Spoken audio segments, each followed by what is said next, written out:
if you haven't read Bill C-51 yet, or at least have someone explain to you what is happening within this bill in Canada, then I have some links down below that you can educate yourself thoroughly, including the full document itself.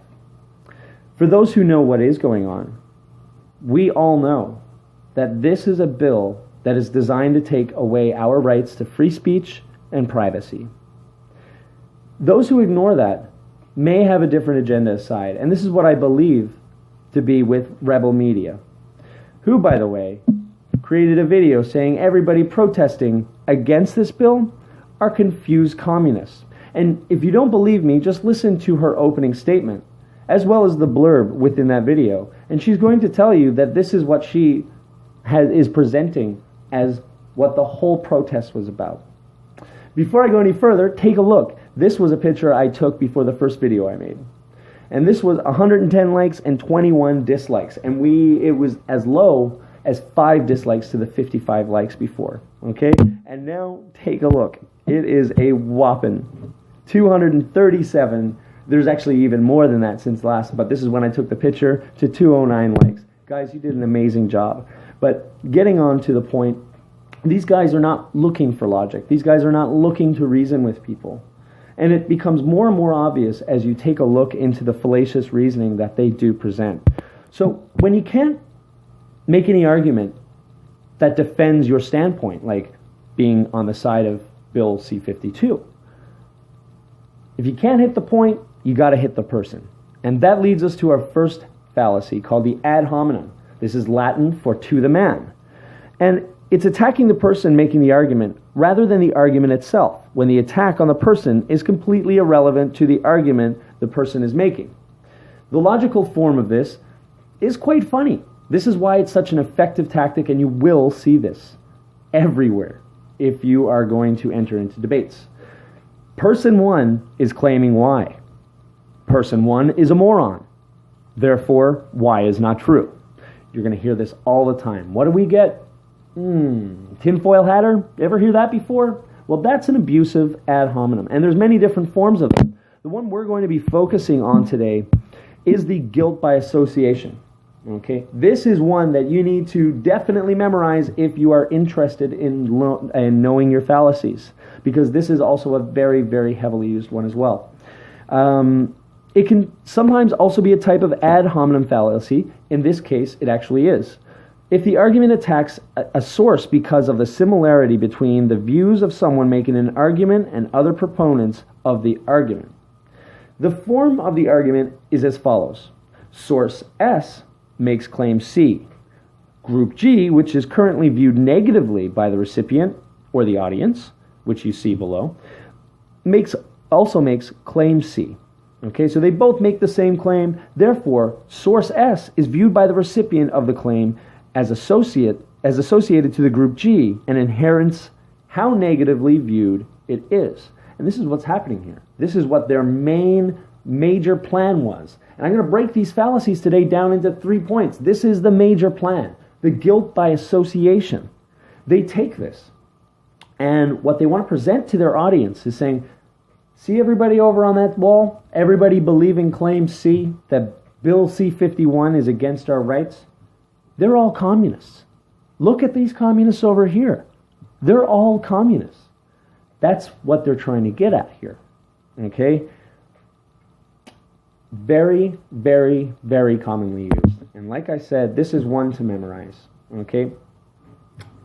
How they implement this is a very special type of fallacy. Well, a very special fallacy because it's used by special people. In fact, it's not commonly used because it's just that erroneous. It's called the Hasty Generalization fallacy, and you're not going to catch too many academics dead using this. However, Rebel News didn't seem so uncomfortable with it.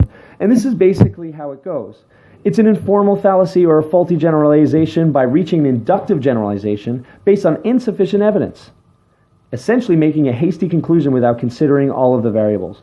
In statistics, it may involve basing broad conclusions regarding the statistics of a survey from a small sample group that fails to sufficiently represent an entire population.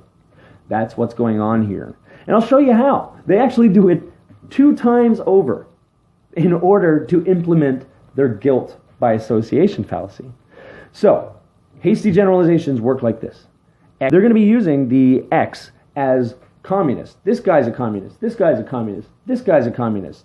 This guy's a communist. However, that doesn't mean that everybody else is. That's what Rebel Media is asserting here. Because what they do is take this guy, this guy, this guy. They're all wearing red and black. 2 out of the 3 admitted to being communists, so they're all communists, right? And then they take everybody else that's in the thing, and they never get them to say, no, we're not communists. So they make you associate everybody else after that with communism. Okay? That's how they use this. I don't even know if that army suit is really communist. I think that's a British Imperial costume, isn't it? But it's red and black. See how they use the color coding? But then what they do, they take these 12, it was around 8 to 12 people that they interviewed, okay, and then they said, look at these 12 people. They're all, pretty much communists, and they're just like really saying, dumb things. Therefore, this entire group of hundreds of people is like it. And that's, like I said, they made that connection in the blurb when they say they're just going around trying to find what the average Joe is. That's what she said before she went out talking to people. All right, this is what they're trying to paint to you, that everybody's like it, right? So they show you, maybe less than 0.01% of the people who went, and maybe that should really do it,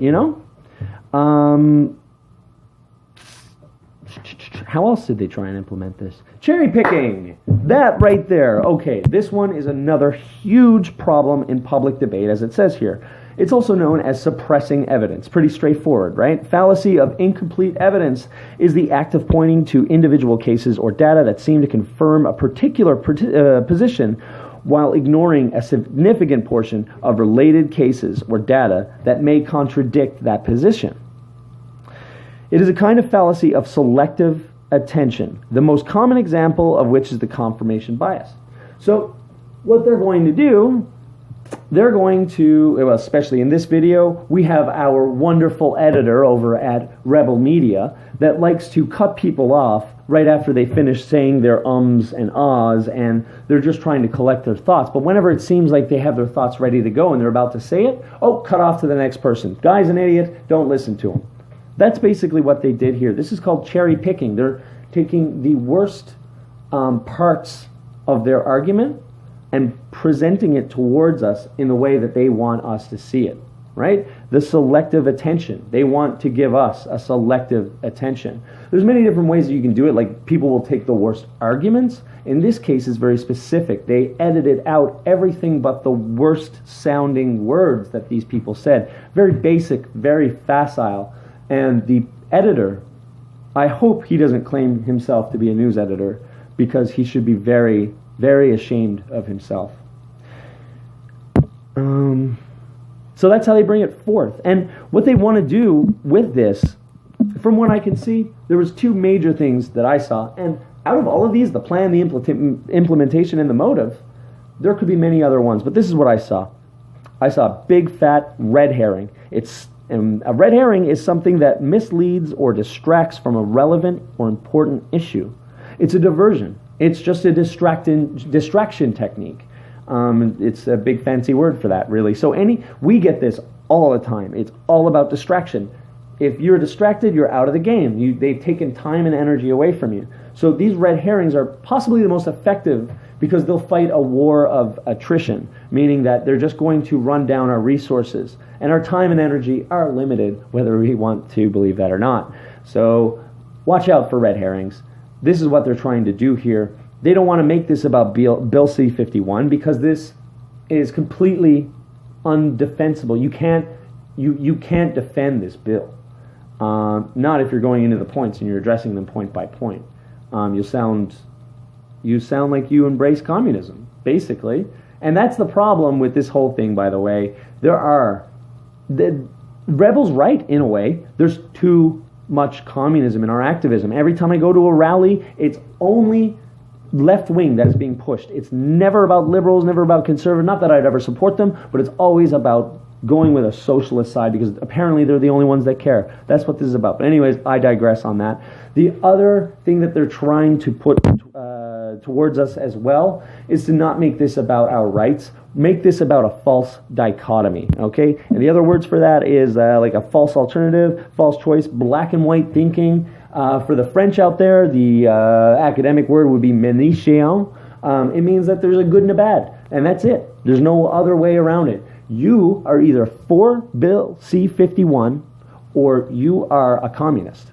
That is basically how they want to paint this out, at least to their audience. These people who are conservative, libertarian, not too many places to go here in Canada if you're one of those, right? So where do you go? You find anybody who might believe with you, and this is what these guys play on. Okay, they have a small audience, but they have a direct audience that they can just bash liberals, and anybody will believe with them. And that's what happened in this video at first. It was 55-5 likes to dislikes, and until we as a group brought this up, and we said something about it, I bet you everybody who was looking at this video, which was going viral, was just seeing this, oh, so funny, oh my gosh, thank gosh, I found a right-wing or a libertarian media. Well, surprise, it's Ezra fucking Levant from Sun News, okay? And he's pulling out all the stops, including Marissa Semkiw herself and all her fallacies, that she went to fucking university in Toronto and New York in order for her to just use this, right? And here's the photo of the editor of Rebel Media. Down below, I also have a link to this video where it shows the whole crew in their little shitty room where it's basically one big family of disinformation, because that's what this is. They know what they're doing. This right here, you can't make this many fallacies and not know what you're doing. You have to be good at making these fallacies, okay? And it's hard to pick these out. This frustrates people if they don't understand these things. And this is why I highly recommend going down into the description box. I'm going to have many different links that you can learn about fallacies, and you don't let these people pull one over on you. Thank you very much. Before I go, remember, go on that video, dislike it, tell them your peace of mind, and make sure that they know that they can't pull this shit again, because we're watching. This has been the Ottawa Expositor.